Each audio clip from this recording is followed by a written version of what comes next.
बात कर लेते हैं इस वक्त की बड़ी खबर की, जो कि दिल्ली से मिल रही है। आपको बता दें कि बीजेपी मुख्यालय में कोर ग्रुप की बैठक शुरू हो गई है। बैठक में सबसे पहले मध्य प्रदेश पर मंथन जारी है। बैठक में सीएम डॉक्टर मोहन यादव मौजूद है, राष्ट्रीय अध्यक्ष जेपी नड्डा बैठक ले रहे हैं, प्रदेश अध्यक्ष वीडी शर्मा भी इस बैठक में मौजूद है। और बैठक में सबसे पहले मध्य प्रदेश को लेकर मंथन किया जा रहा है। तो इस वक्त की बड़ी खबर आपको बता रहे हैं दिल्ली से, जहां लोकसभा चुनाव में मध्य प्रदेश की 29 सीटों में से किस सीट पर कौन उम्मीदवार होगा, इस पर रायशुमारी के लिए बीजेपी में मंगलवार दिन भर मंथन चला। और अब बीजेपी मुख्यालय में कोर ग्रुप की बैठक शुरू हो चुकी है। 29 सीटों को लेकर मंथन किया जा रहा है। जो पैनल कल तैयार किया गया था, जो नाम तय किए गए थे, वो नाम लेकर डॉक्टर मोहन यादव दिल्ली पहुंचे। और अब उन नामों को लेकर बैठक में राष्ट्रीय अध्यक्ष जेपी नड्डा तय करेंगे, फैसला करेंगे कि आखिर कौन किस सीट से चुनाव लड़ेगा। उम्मीद की जा रही है कि 29 सीटों में कौन उम्मीदवार होगा, ये 29 फरवरी तक प्रत्याशियों के जो नामों का ऐलान है वो किया जा सकता है। आज इस बैठक के बाद तो जो लंबा इंतजार था वो कहीं ना कहीं जल्द खत्म होगा। बीजेपी लगातार कल बैठकें करती रही, मंथन चला नामों को लेकर, और आज अंतिम फैसला सीटों को लेकर हो जाएगा। और लगभग ये कयास लगाया जा रहा है कि 29 फरवरी तक मध्य प्रदेश में सीटों का जो ऐलान है, प्रत्याशियों का जो ऐलान है, वो किया जा सकता है।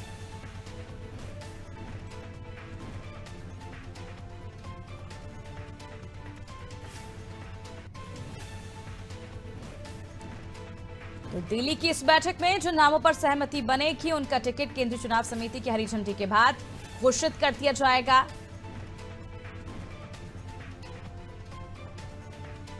और सीटों पर उम्मीदवारों के नामों का पैनल जो तैयार किया गया था, उसे दिल्ली में राष्ट्रीय अध्यक्ष जेपी नड्डा के सामने इस बैठक के दौरान रखा जाएगा।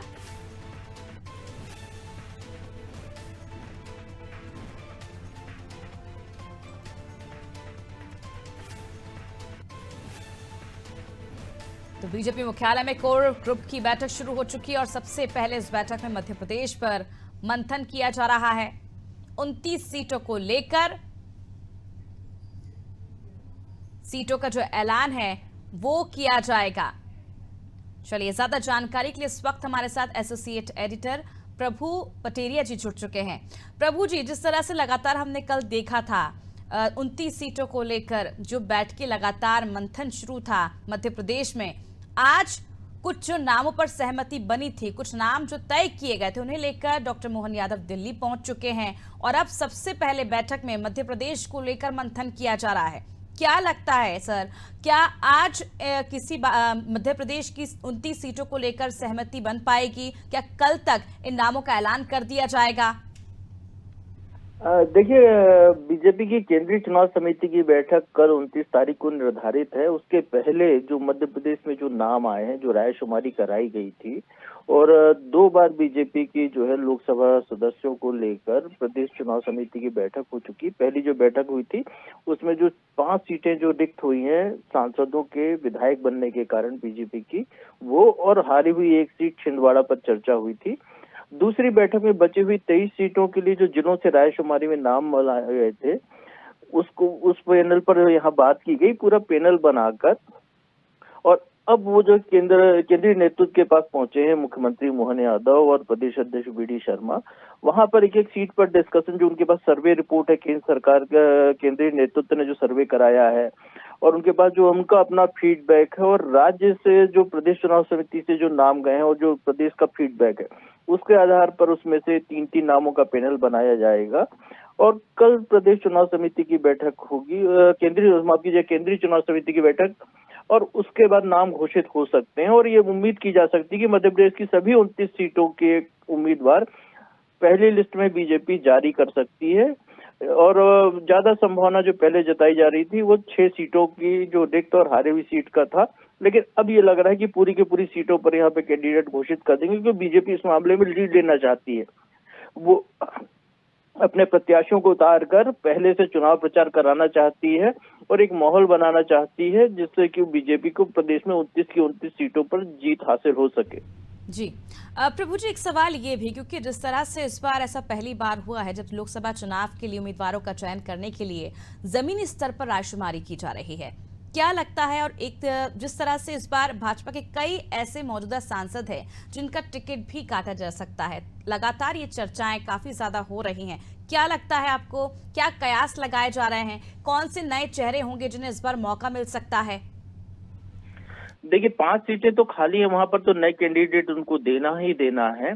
इसके अलावा जो कुछ पुराने जो उम्रदराज नेता हैं और जो कई बार के सांसद हैं, उनको भी इस बार बीजेपी उनकी जगह नए लोगों को मौका दे सकती है, क्योंकि बीजेपी 2047 का जो लक्ष्य लेकर चल रही है उसको लेकर प्रदेश का नया नेतृत्व तैयार कर रही है।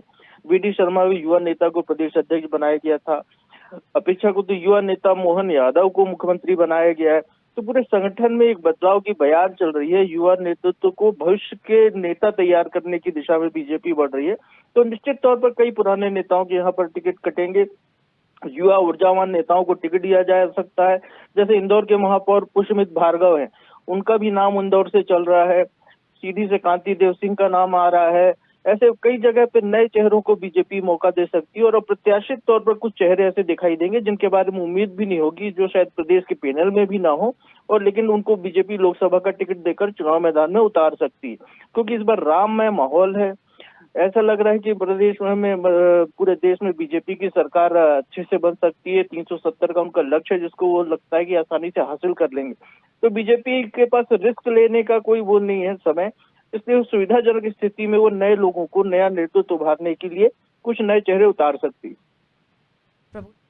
जानकारी देने के लिए तो देखिए, जिस तरह से हमारे साथ एसएससी एडिटर प्रभु पटेरिया जी जुड़े थे और उनकी जानकारी के मुताबिक अब इस बार जो नए चेहरे हैं उनको मौका दिया जाएगा, क्योंकि लगातार पार्टी में संगठन में जो बदलाव किए जा रहे हैं, युवाओं पर खासतौर पर जो फोकस किया जा रहा है, 2047 का जो लक्ष्य लेकर बीजेपी आगे बढ़ रही है, उसके तहत कई जो बुजुर्ग सांसद हैं उनके टिकट काटे जा सकते हैं और जो 5 सीटें पहले से ही खाली हो चुकी हैं उन पर नए चेहरे उतारे जाएंगे। और आने वाले समय में अब देखने वाली बात होगी जिन सांसदों के टिकट कटेंगे उसका डैमेज कंट्रोल जो है किस तरह से बीजेपी सेटल करती है, ये देखने वाली बात होगी।